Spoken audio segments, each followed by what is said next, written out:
Welcome to Conversations with Des. I'm your host, Des Blanchfield. Now today I have the privilege of being joined on camera in the studio by Didier Chincholle. Now Didier is the head of experience design at Ericsson Digital Systems. Didier, great to see you. Thanks for making time to catch up with me. Thanks, Dad. It's a pleasure to be here with you today. Indeed. Now, let me congratulate you on two amazing awards you have won recently pertaining to 2018-2019. I wonder if you could maybe give us a quick overview of what those awards were and what they pertain to in the business. Indeed, yeah. I think we're extremely happy to to have these two awards. I think there's one that we won last year. It's the Red Dot Design Award. It's super prestigious, I think, when it comes to design. And there's the second one this year. It's the EVE Design Award, and it's basically, it's for the contribution that we have on the design system that relates to our design system. Yeah. Well, let's talk about that briefly. There's been a lot of interest in this, and I would love to get the conversation going through social media and online with my audience and yourself.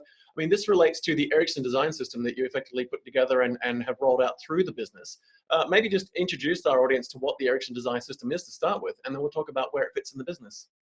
Well, I think not only Ericsson, many companies today are investing more and more in design, and they want to deliver better user experiences. They want to deliver a consistent user experience across their portfolio. They want to, of course, create positive emotions to their customers. They want to speed up the development of their products as well. So and the solution is to basically to provide their designers, to provide their developers with components that are common to many applications. Components that are coded, that will be used and reused, so that you can be more cost and time efficient. And of course, I think what you want to do as well is to provide guidelines to developers and designers as well, and that's basically the foundation of a design system. I would say that's the tip of the iceberg of the design system. Of course, you have asset libraries as well, where you have branded colors, icons, and UI patterns, font as well. So all the stuff that is needed to basically to deliver good user experiences.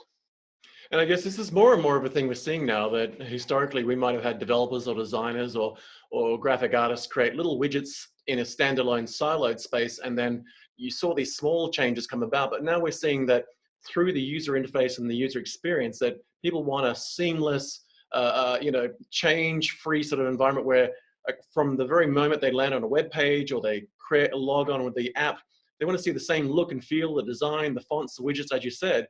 But it's not just the front end, is it? And when you think about design systems, it permeates all levels of the business and the entire stack, doesn't it? It's not just the visual component, it's the interaction of the various pieces of the business logic, it's how they connect, how they move data. Give us a little insight into kind of just how deep this goes from when you see the first visual component to the behavior of the various systems and how you interact with them, all the way down to potentially how the data interacts. Yeah, indeed. I think, and you're more than right. It's much more than components that you will see. It's about tools as well. I think that's very important to have all the UI patterns, to have basically the components embedded in the production and design tools. That's one thing. It's important as well to have collaboration tools so that you can break the silos between different teams. They can collaborate in a better way. So that's one thing. Of course, we have guidelines. Of course, we have examples. Of course, what we have as well, which is super important, is to provide components in such a way that you can learn how to use them. You can interact with the components. So we have interactive components on our design system. So you don't need to read 100 words to understand how they work. Basically, there it's seeing is believing, and I think that's the experience that we are designing for designers and developers. They're basically an interactive component is worth 1,000 words. Basically, that's what I would say. No one wants to read. So yeah, and I think the experience that we deliver, it's what we want to do is to deliver intuitive experience. We want to make sure that the design system is easy to use, easy to navigate, and easy to find and search components. That's the most important.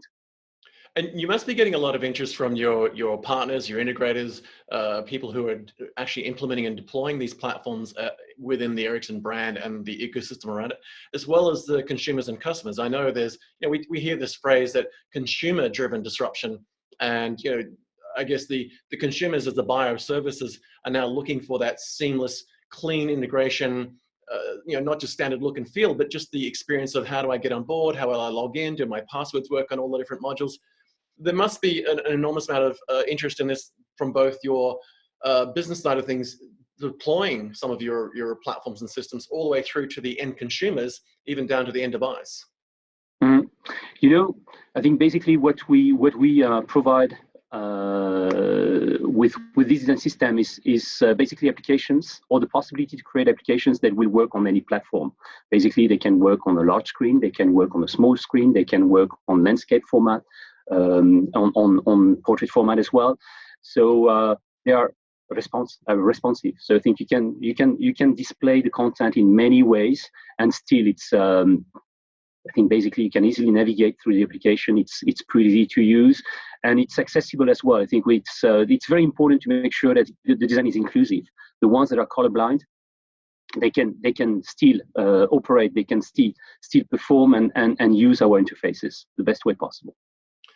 A lot of reading I've seen historically, and I think this is changing now, and certainly in light of the amazing awards you just won, you've now got very much proof of the pudding, they say, but some organizations are resistant to investing in some form of design thinking, and particularly when you think about design systems that have to support that, because they think that it's potentially an unnecessary investment that maybe somebody else will fix for them.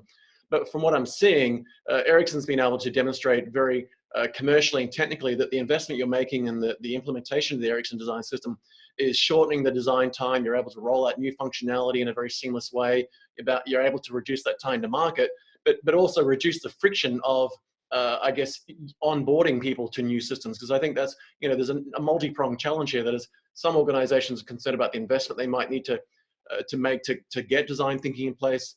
Some people are worried about the integration of the different platforms. But when we look at this, it seems to me that you've been able to reduce the time to market. You've got a very clear ROI, so much so that you're winning some amazing awards for that. How do you approach that conversation with people when you try to convey that value proposition, that the investment is well and truly worth the reward at the end of it, for not just your internal operations and your partners deploying things, but the ease of onboarding and the ease of integration used by consumers who are either new to Ericsson's platforms or long-term users who are just looking for new functionality? I think the most important by the end is to deliver a consistent experience, a positive experience. And I think that's where basically design systems are very important. So, and of course, I think as mentioned, you can save a lot of time because you don't need to redesign things all over again, especially for companies like Ericsson. When you have a large portfolio, there's no point to redesign buttons, to redesign login pages. They are there. And you have components that are common to many applications. So I think that's the advantage, and the code is available. Basically, you could take it as being building blocks, the common components. So, like Lego bricks, you take the building blocks and you start creating your application. That's as simple as this. I love it.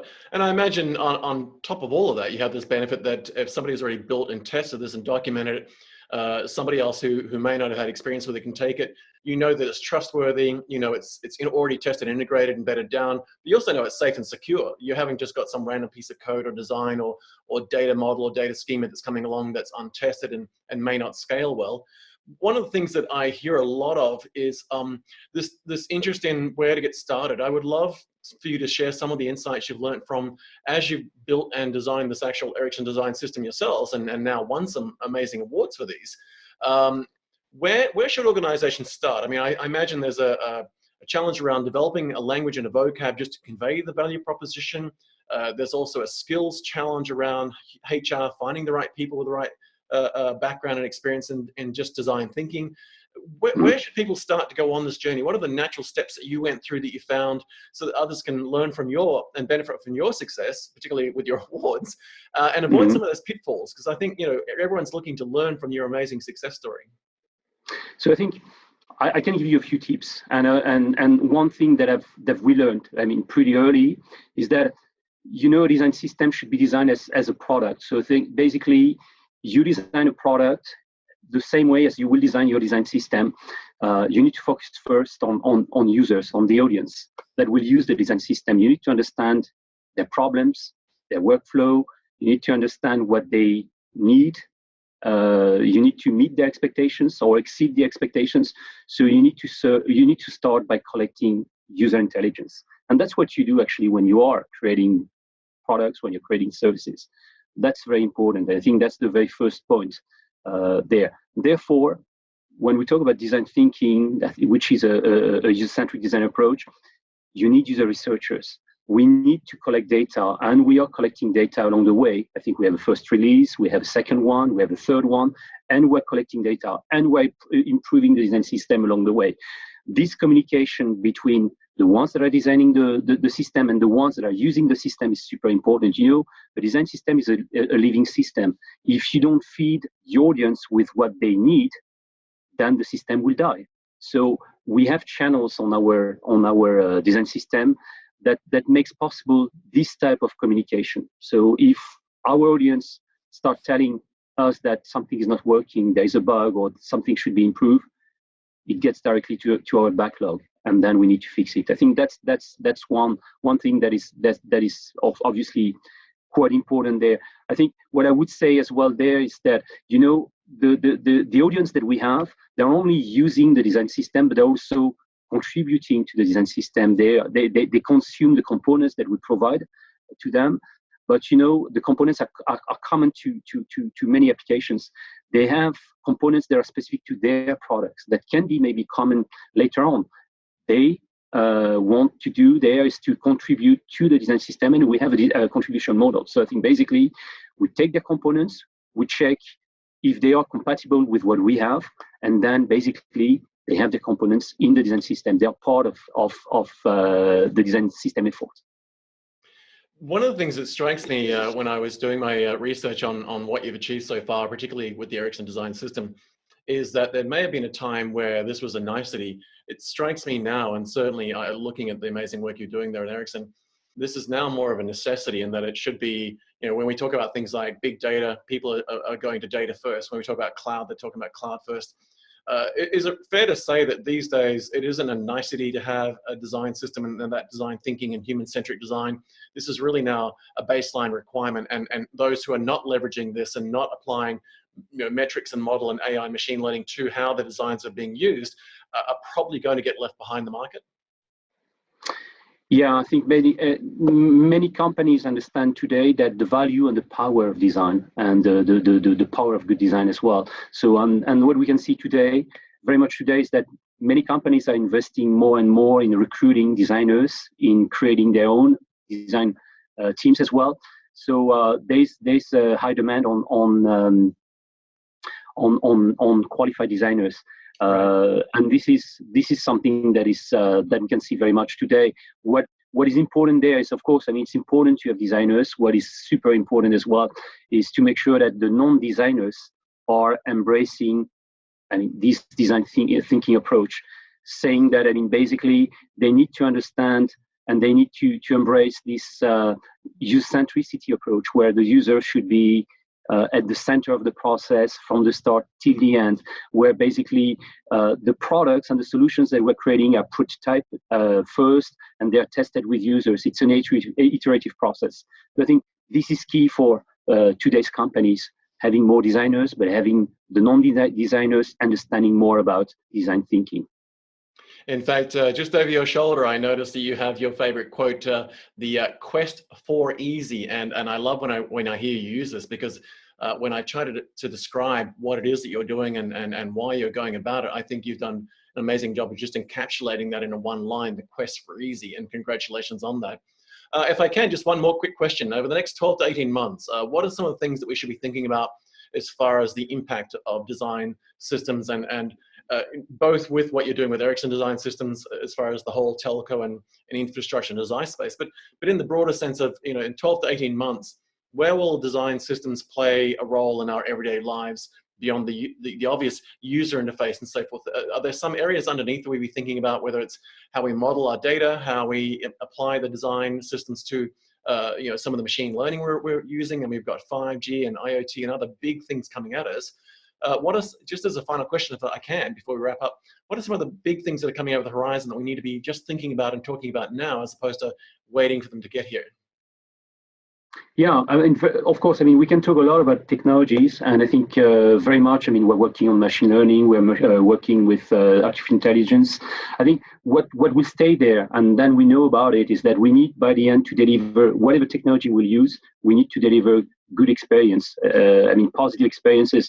What we know is that good experiences are made when you deliver the right product. Basically, I mean, it's about usefulness. You meet your audience, and when you deliver the product right, and I think it's about usability. It's about ease of use. It's about ease of learning. And I think this is very important. Whatever technology you will use, what we know as well is that today we have a design system that is very much covering web-based applications. We know that there's a demand for native applications, 2D applications, running on Android, running on iOS. There's probably coming 3D applications as well, augmented reality, augmented reality, and virtual reality. So I think that's something that is coming, but I think that's where we are going. In terms of design systems, I think we'll extend the design systems to new technologies. It's an exciting time. I can imagine that, like myself, you and many others around the world ran around the world with our kids with smartphones chasing Pikachu in the Pokemon game, and it caught us by surprise.